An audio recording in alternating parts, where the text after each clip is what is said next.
Hi friends, good morning. ఈ వీడియోలో కనిపించే కాయిన్స్ అనే ఓల్డ్ రూపీస్ కాయిన్స్ ఫ్రెండ్స్. ఇటువంటి కాయిన్స్ మీ దగ్గర చాలామంది దగ్గర ఉంటాయి, కానీ వీటిలో మనకి విలువైన రేట్ అయిన కాయిన్ గురించి ఈరోజు ఎక్స్ప్లెయిన్ చేస్తున్నాను. జాగ్రత్తగా విని అటువంటి కాయిన్ మీ దగ్గర ఉంటే నాకు వాట్సాప్ పెట్టండి ఫ్రెండ్స్.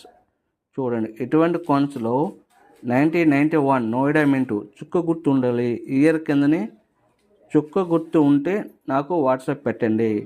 1991 చుక్క గుర్తు కావాలి. ఇయర్ కిందని చుక్క గుర్తు ఉంటే నాకు వాట్సాప్ పెట్టండి ఫ్రెండ్స్. నా వీడియోలు మీరు చూసి లైక్ చేసింది సబ్స్క్రైబ్ చేసుకోండి ఫ్రెండ్స్. చాలామంది చూస్తున్నారు కానీ ఎవరు లైక్ సబ్స్క్రైబ్ కూడా చేసుకోవట్లేదు. నేను రోజుకు లేటెస్ట్ కాయిన్స్ వాటి విలువల గురించి ఎక్స్ప్లెయిన్ చేస్తున్నాను. నా ఛానల్ సబ్స్క్రైబ్ చేసుకోండి. Pasupureddy Trinatha YouTube channel friends. నా ఛానల్ సబ్స్క్రైబ్ చేసుకుని బెల్ ఐకాన్ ఆన్లో పెట్టుకోండి. Thank you friends.